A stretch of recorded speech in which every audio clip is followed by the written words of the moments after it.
Indian aspirants के लिए खास मैसेज। विदेश में वीज़ा के नए जितने भी स्ट्रगल्स आप सभी झेलते हैं, लेकिन फिर भी कहीं ना कहीं वहाँ की कॉर्पोरेट लाइफ और मिलने वाले जो प्रोफेशनल और पर्सनल टाइम है आपके लिए, मेंटल पीस बड़े से बड़े पैकेज से ज़्यादा कीमती भी होता है। ये चलिए माना, लेकिन आज की कहानी बड़ी खास है।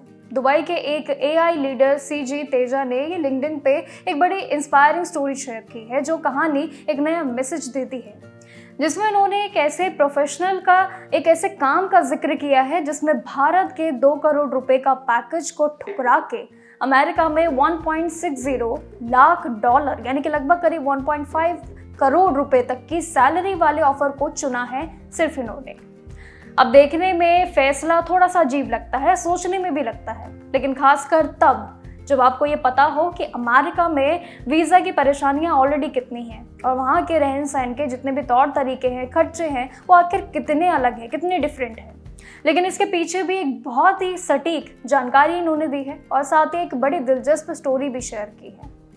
एक बड़े फैसले के पिछले साल एक ऐसा मुख्य कारण भी रहा है, जो कि वर्क लाइफ बैलेंस और साथ ही पर्सनल जितनी भी बाउंड्रीज है, इसकी तलाश काफ़ी ज़्यादा थी इंडियन एस्पिरेंट्स के लिए।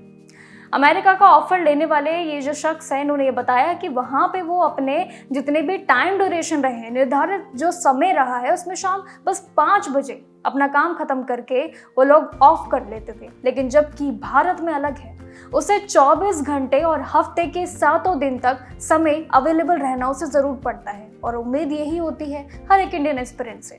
लेकिन वीज़ा की जितनी भी परेशानी हो और विदेश में जितने भी रहन सहन के तौर तरीके हो, इन सब की चुनौतियाँ एक वो अलग सिचुएशन है। इसी स्टोरी में अपना इस निजी समय और जितने भी मन की शक्ति थी, इन्होंने वहाँ पे आसानी से वो जॉब मिल गई जो उनकी ड्रीम थी। यानी कि इस पूरे मुद्दे को और गहराई से अगर हम समझें तो तेजा ने अपने दोस्तों को ये पूरा एक साइकिल का एक रियल लाइफ एग्जाम्पल दिया है सभी के लिए कि भारत के एक इंजीनियरिंग मैनेजर ने इसलिए अचानक रिजाइन दिया, सिर्फ एक डिसीजन, वो भी क्योंकि US की टीम के साथ होने वाले जितनी भी मीटिंग्स उनकी रहती थी, उसके नाम पे उन्हें अक्सर सुबह 3 बजे बुलाया जाता था, जो कहीं ना कहीं एक बहुत ही बड़ी कंडीशन थी और जिससे पहले भी सिर्फ 15 मिनट की कॉल बताया गया था और वो भी ये बढ़ाकर सुबह 6 बजे तक चलती थी। जो पूरा काम था उनका ये सुबह अर्ली मॉर्निंग का था। लेकिन यहीं पे उन्हें ये एहसास भी हुआ कि लगातार ये जितनी भी उपलब्धि है, रहने के दबाव इंसान की मेंटल हेल्थ और साथ ही पर्सनल लाइफ दोनों को पूरी तरीके से तबाह कर देता है।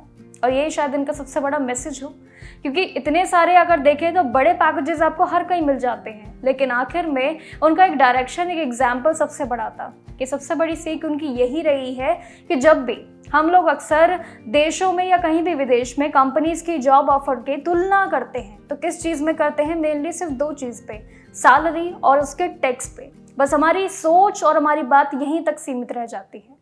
लेकिन जो असली वैल्यू है वो इस बात पे ज़रूर होती है, जो हमें ध्यान देना चाहिए कि काम करने के अलावा कितना भी पर्सनल स्पेस और जितनी भी बाउंड्रीज है, एक बेहतरीन जितनी भी आपकी स्किल को दे सकता है। ज़िंदगी जीने के लिए आपको बहुत सारे मौके भी ऐसे दे सकता है जो मौके कहीं ना कहीं आपने छोड़ दिए हैं। तो कहीं ना कहीं इनका ये पूरा एग्जाम्पल एक बहुत बड़ा लेसन है कि इतनी बड़ी जॉब को ठुकराने के बाद आखिर इतनी आसानी से कैसे रह रहे हैं। एक इन्होंने आइडिएशन बताया इंडियन एस्पिरेंट्स के लिए जो US में काम कर रहे हैं और जो इंडिया में काम कर रहे हैं, दोनों के लिए। और ये स्टोरी आपको कैसी लगी है, आपका आइडिएशन क्या है, ज़रूर बताइएगा कमेंट सेक्शन में। बाकी देखते रहिएगा जागरण जोश। नमस्कार।